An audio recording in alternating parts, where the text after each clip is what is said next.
everyone, Bethany here and welcome to my channel. Today I am joining the Not Too Shabby shop and the trick or treat hop.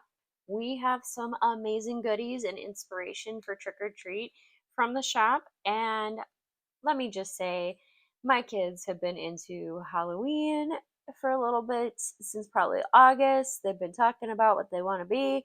Well, this seems kid friendly. This adorable donuts Halloween donut set.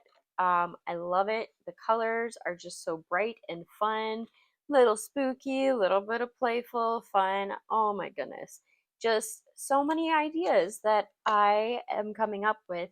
And this little set of ephemera with the crazy little donuts. I'm going to allow you to see how I process everything and talk through things and what works and what doesn't work. First, I'm going to select a few of the sheets that really speak to me and cut them down. So I have picked these two papers, the variegated cloudy orange and purple with white smoke, and then the black webs with little spots and sprinkles, splotches and everything. And I cut them to my A2 size card base, 5.5 by 4.25. And now, before I do anything else, I'm going to take one of my rectangle dies and I'm going to go ahead and put this through my Cuttlebug. I want to create a frame out of this lovely web pattern. So I will cut that and be right back. Now that that is die cut down, there's about a 3/4 lip or frame around that will go around here, but we are going to go ahead and take the acetate. I hand cut it down. I could have die cutted it, but I just wasn't being patient enough. And because I can't find my dryer sheet, I'm going to use a coffee filter to try to take all the static off of that acetate before I glue it down. It is a little bit staticky, and that's just because it's been in storage for a little bit. So once I have the acetate de-static from this coffee filter, I'm going to go ahead and lay as best as I can and as close as I can a thin layer of glue.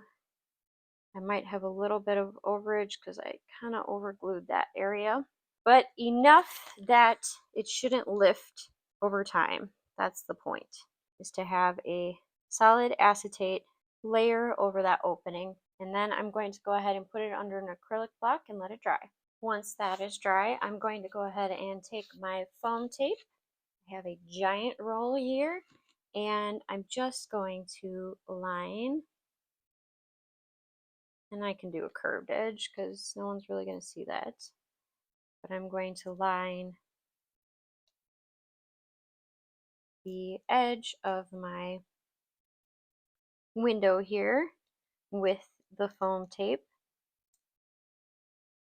making sure it's tacked down, it's not going to budge, it's not going to move. And I had debated doing a thicker piece of the foam tape, but then I realized that sometimes I struggle with the thicker foam tape to manipulate it. So I felt like this would be a better result. And then I'm going to go ahead and do the same thing where I'm going to just foam tape the outside. This time I won't. This time I'll clean cut because this I'm not actually creating a pocket per se. I am just giving the outside edge of the frame the ability to adhere at the same level as the inside. And I have freshly cleaned glue / tape only scissors, so it makes cutting the foam tape a lot easier when it's cleaned versus if it were dirty. All right, now before I take off anything, I'm going to go ahead and put my filling in. First, I'm going to add these glow in the dark moons, and it looks like some other little bits. It could be butterflies, it could be bats, I don't know. But they are white glow in the dark, random bits, just a hair of them. Nothing terribly exciting. And then I have here this box of luminous powder. This is actually a neon luminous powder. So like a mica powder, similar to a mica powder, but it is glow in the dark. So it's a little bit different than your standard mica powder. So I'm just going to put a little bit of the powder itself, not a whole lot of powder, because for this it seems a little goes a long way. Just a few little taps. I'm going to add the yellow green or neon green, and then I'm going to add some of the purple. I don't want to mix too many of the mica powder colors because they might get muddled and give a hint of brown, and I think there's enough dark colors on this so far that I don't really want brown as a dark color. All right, and a few taps of the purple. Actually, I'll do a few extra.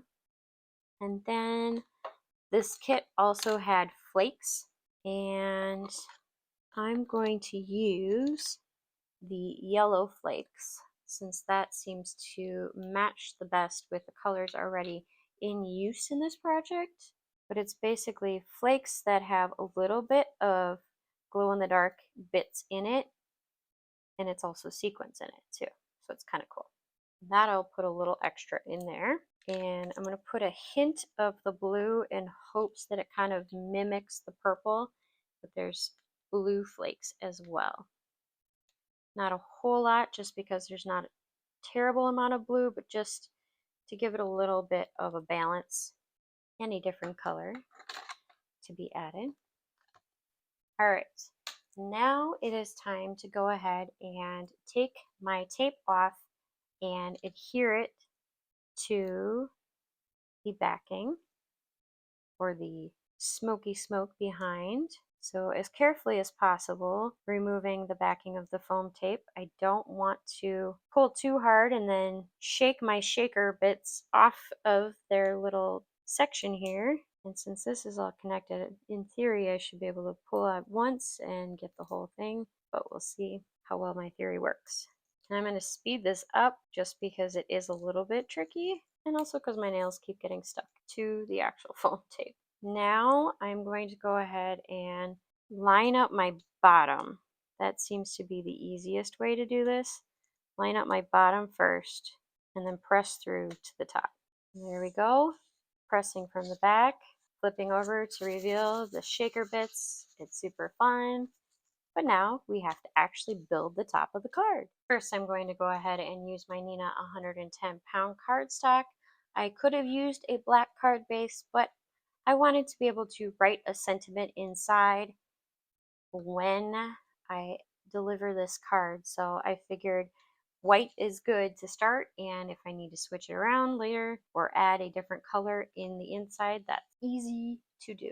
All right, and I will press this under an acrylic block while I pick out my ephemera.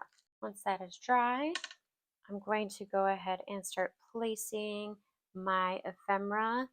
I picked this cute little bat. I think he's adorable. I'm going to go ahead and commit and just glue him down right off the bat. I just walked into my own pun.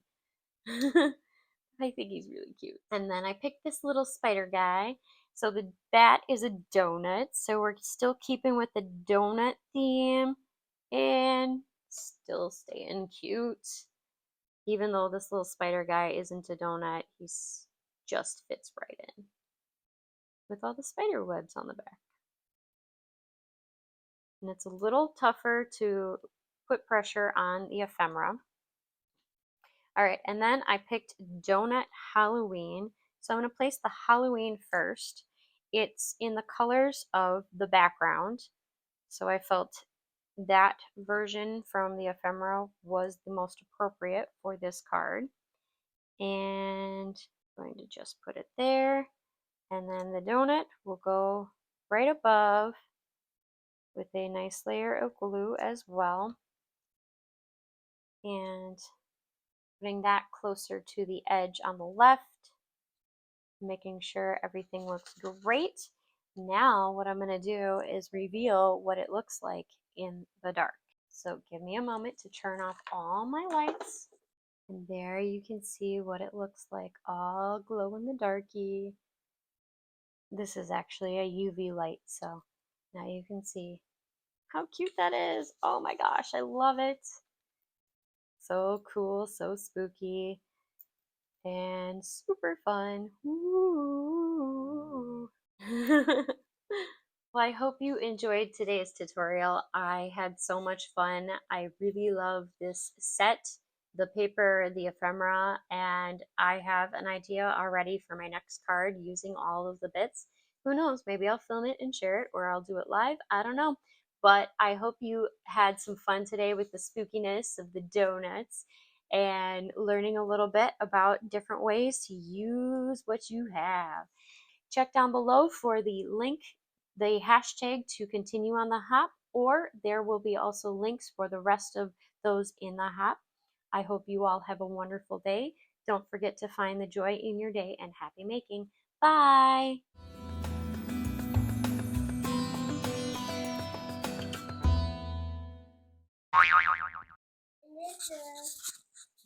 What color is that one?